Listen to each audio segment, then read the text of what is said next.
dañu mën a communiquer sur le président de Birame dinañ ñëwaat ministre du commerce. c'est une accusation grave mais dinañ si ñëw. voilà après yomb na leen trop. Birame maa ngi dégg.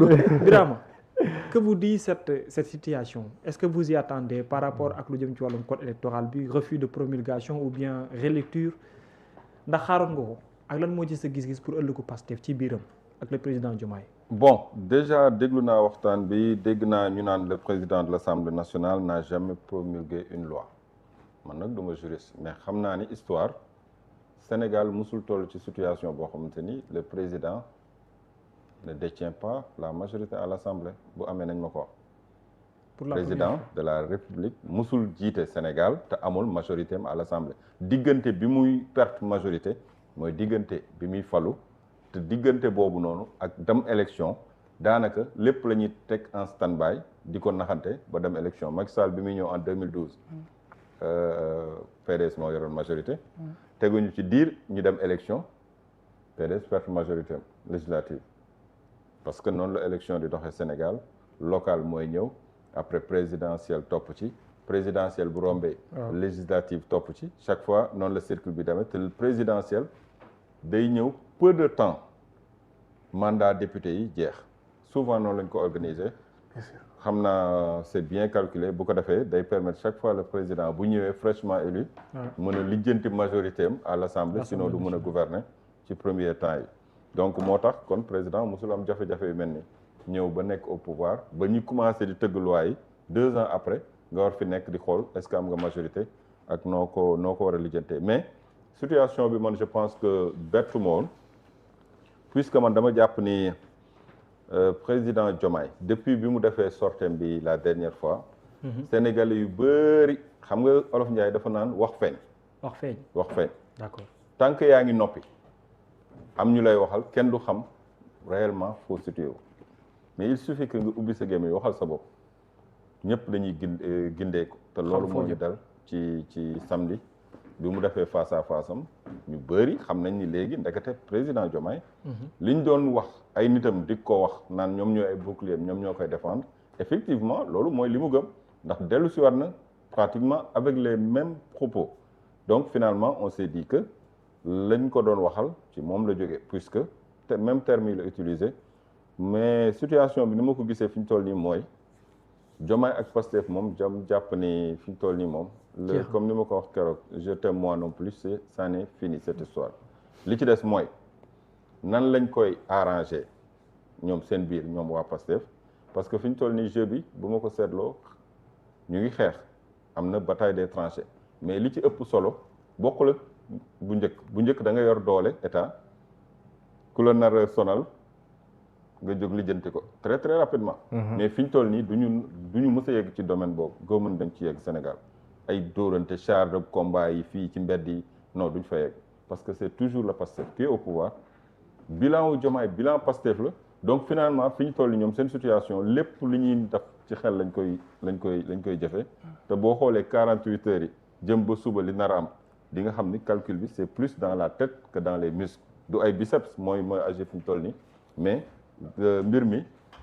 mbirum xel la te boo xoolee président Macky Sall amoon na ku koy xelal ci wàllum constitution amoon na juriste bu ko jege lool nekk un tailleur constitutionnel mais n'oubliez pas que Diomaye juriste la de formation droit la def ki koy xelal Diomaye day ñëw ni ko lii laa bëgg te nii laa ko bëggee loo ci xalaat mais du kooku mooy ñëw rek ni ko lii mooy le plan Diomaye moo koy jox le plan ñu liggéey ci plan Diomaye pour mën a mettre ko en œuvre Ousmane Sonko Pastef juriste la de formation faculté de droit UGB la génne ministre yu bëri ci gouvernement bi ba ci ministre des finances ñu ci bëri daal daanaka droit lañ jàng biir Pastef y a tellement de juristes moo tax combat bi fi ñu toll nii da ngay gis ni xam-xam bi la ñuy gën di utiliser te ñun ñi nga xam te nous ne sommes pas des sachants dinañ ci jàng lu bëri léegi nag situation bi toll na foo xamante ni man jàpp naa ni Diomaye bi mu naan j'ai bâti Pastef de mes mains noonu la ko waxee de mes mains en toute modestie Diomaye bu koy wax day jàpp ni Pastef bu dee ay piliers ñoo ko téye moom jàpp na ni piliers yooyu moom moo ko samp jàpp na ni ay nitam ñoo fa nekk jàpp na ni lépp luñ fa aménagé apparemment moom moo ko fa aménagé il a tellement confiance que jàpp na ni c'est lui toujours qui gère le Pastef loolu fan nga koy xamee mooy assemblée nationale nee naa leen fii un jour man coup politique bi nga xamante ni Ousmane Sonko réussir na ko bi gën a extraordinaire bi ma njëkk a jaaxal moom moo indi situation bi ñuy dund tey mooy les législatives de 2024 bi Sonko jëlee décision dem ak Pastef coup politique boobu je pense que moo perturbé apparemment ci ni ma ko gisee la lecture le plan de Diomaye parce que coup politique boobu bu ko Sonko deful woon tey ñu ngi nekk ci situation bu complexe à l'Assemblée parce que Diomaye lu mu bëgg du am benn jafe-jafe pour mu jàllale ko puisque ci biir coalition bu ci biir liste législative yi nañ ko nar a tëggee Diomaye dana fa am ay nitam coalition Diomaye am fa ay nitam bu ñu nee preuve situation bi jaxasoo nitu Diomaye dañuy daal di génn ne Pastef 130 bi boo deful nag ci biir 130 yooyu plus de la moitié wala moitié bi ay nitu Diomaye la ñuy doon wala nitu coalition Diomaye te kenn du leen mën a dàq ci assemblée bi ñu dem ànd ak def ay alliance biir assemblée moom ku nekk sa intérêt ngay xool ñu def seeni alliance biir assemblée génn ci groupe parlementaire Pastef te boobaa lu ñu bëgg a réussir nañ ko réussir moo tax coup boobu noonu je pense que foofu la Sonko réussir li mu bëgg a def ci mandat bi mooy am na majorité te nekkul majorité d'aucune coalition mais majorité Pastef la même bu amee ñoo xamante ni situation mën na leen a permettre ñu féete fële te je sais que y en a dans ce parlement am na ñoo xamante ni tey bu situation compliquée di nga gis ni ligne de front bi dafay dégager wu automatiquement di nga xam qui est pour Diomaye et qui est pour Sonko automatiquement da nga koy gis te démb ak tey wala tey ci 24 heures rek gis nga pekk yi ni mu commencé génn comprendre nga moo tax ma jàpp ni situation bi nar na doon lu compliqué à régler parce que Diomaye n'est pas du genre à lâcher du lest Diomaye parfois il est tellement sûr de ses décisions que jàpp na ni bu jàppee dara day dem jusqu'au bout léegi nag situation boobu fan la ñu mën a indi parce que coow li muy bëri yëpp lenn moo indi wax ji ñii dañoo dugal benn projet de loi xaar nañ ko dégguñu ko premier trimestre bi jeex na ñii aussi dañu am askan bu leen fal nga gis pression bi di jóge de tout bord lan ngeen di xaar depuis bi ñu leen falee 2 ans bientôt dugalugu leen benn projet de loi coow loolu dégg nañ ko fi ñu naan assemblée bi amul benn njëriñ assemblée pourquoi muy xaar exécutif bi alors que am na prérogative bu dugal ay proposition de loi mais bi ñu xaaree premier trimestre bi moo nekkoon seen alibi gisuñu dara temps bi di dem mais ñu dugal seen proposition de loi te loolu la ñu battre campagne législative bi député yi dañu xamle woon ni li tënkoon seen leader ba bokkul ci élection yi loolu dinañ ko tenki loolu dañ koo wax ñëpp di ko dégg ci Sénégal donc buñ ci jubloo ma jàpp ni li ñu njëkk a jox comme information moo nekkoon président Diomaye biñ ko avisé il était d'accord xam nga loolu la ñu xamaloon que ni il était pour avis waaw il était pour il a donné son avis il était ok pour le projet mu génn keroog samedi wax avant muy génn di wax la ñu gis coalition Diomaye génn di wax pourquoi cette précipitation Aminata Touré jóge fee ni non ils sont en train d'enfoncer une porte déjà ouverte ñu xam ni kon lii neexu leen Diomaye bi mu ñëwee apparemment li ma comprendre man personnellement ci différence ces avant-projets muy lu inédit loo xam tàmmuñu ko di gis ay avant-projet ak li nga xamante ni mooy L29 L30 bi nga xamante ni député yi voté nañ ko pour soulever verrou bi nga xamante ni moo nekkoon wàllum amende 200 000 ñu ni kuñ ko amende doo bokk ci élection la seule différence bi ma constaté mooy la rétroactivité loolu laa constaté moo nekk ci projet de loi bi député yi initié ak avant projet bu Diomaye dugal te rétroactivité boobu lan laa ci jàng mooy comme dafa war a dellu ginnaaw léegi dégg naa si yaaya nee na rétroactivité tàmmuñu di ko gis te warul mën a nekk j'ai pas dit ça mais naa si ñëwaat garaaw dama. waxee woo ko noonu mais apparemment man noonu laa ko dégg. que ni quand vous traduisez vous trahissez mes propos mais c'est pas grave. non vous pouvez y revenir. non c'est un débat ouvert. je vous jure non c'est un débat ouvert c'est pas un débat contradictoire. Voie publique c'est un débat ouvert yow yaay juriste. su ma trahir say propos am nga possibilité. je dis en fait que le principe de rétroactivité la non rétroactivité d'une loi est un principe. C'est un principe de droit, c'est un principe de sécurité juridique. Et c'est pas parce que le législateur introduit cette disposition que de droit dafay jàll. Mais une loi plus douce, en principe. Ça c'est une exception. Ça c'est une loi expressément rétroactive.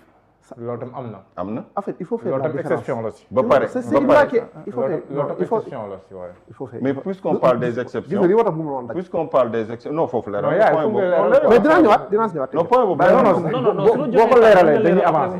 En fait c'est pas parce que le législateur Oui. dit que une loi elle est rétroactive que la loi est rétroactive. Parce qu'en réalité le Conseil constitutionnel qui contrôle la constitutionnalité d'une loi dafay xool les éléments de sécurité juridique. Et dans le fait di nga gis am na ay lois yoo xam ne su rétroactivé dafay indi insécurité juridique.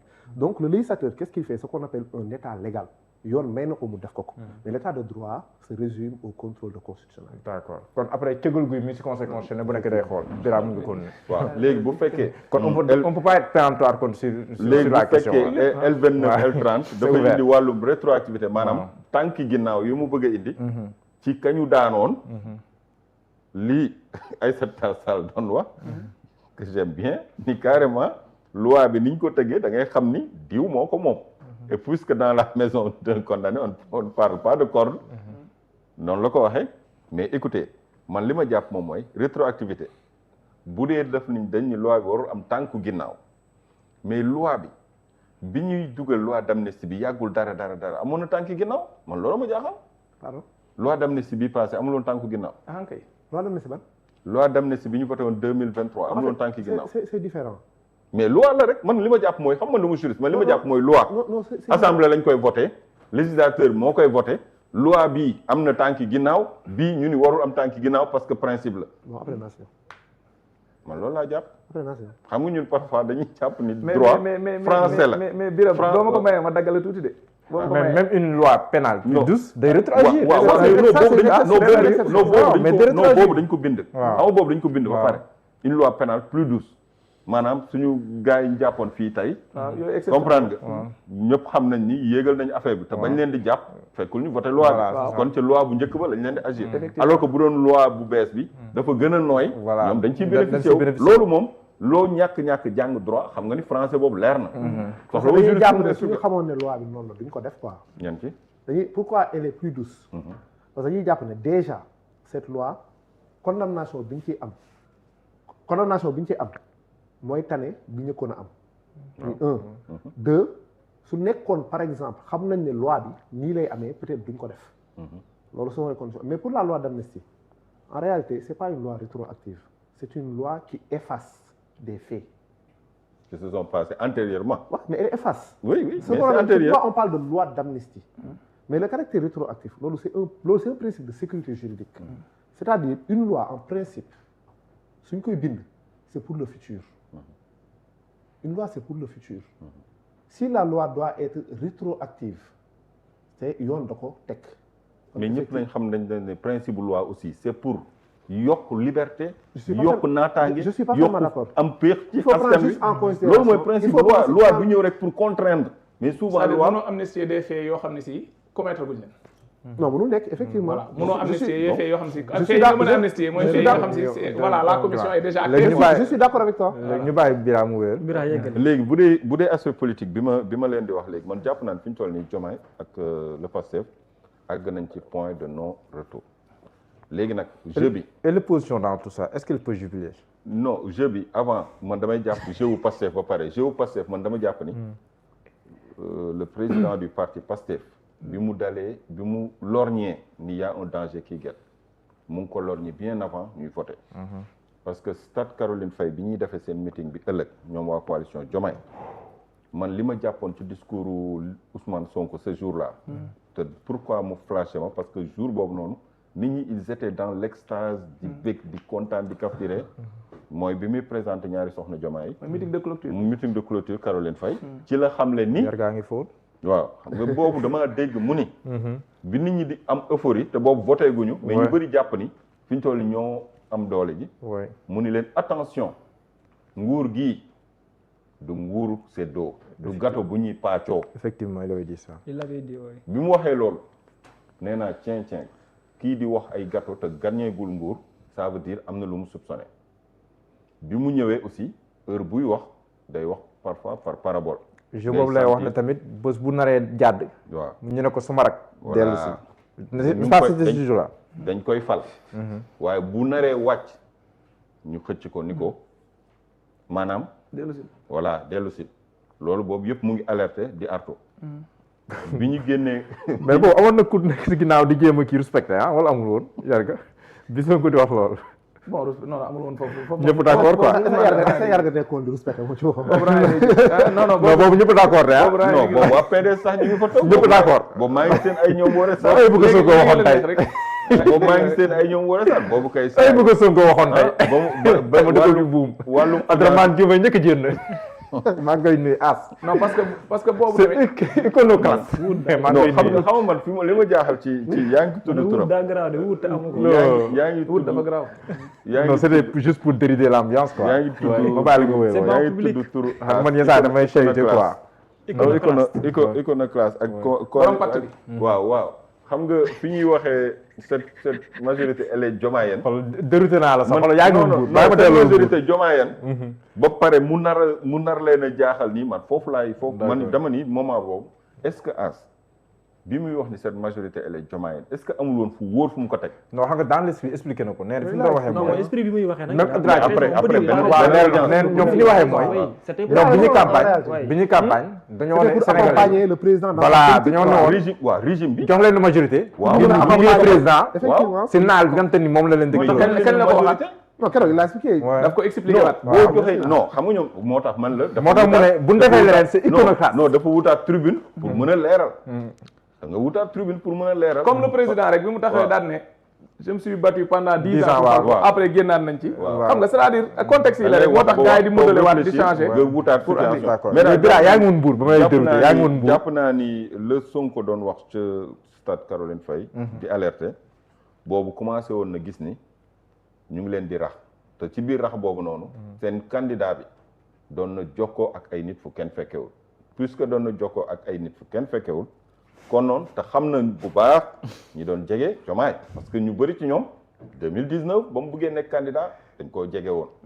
la ñu négocié woon ak moom te sottiwul xam na ni bu ñu demee ba ñëw tey nangu maanaam li olof naan bañu démb suñu nangoo tey seeni pexe jubul ña bañoon démb ñoo wëlbatiku tey ñëw nangu kan la ñu nangul candidat wu Sonko.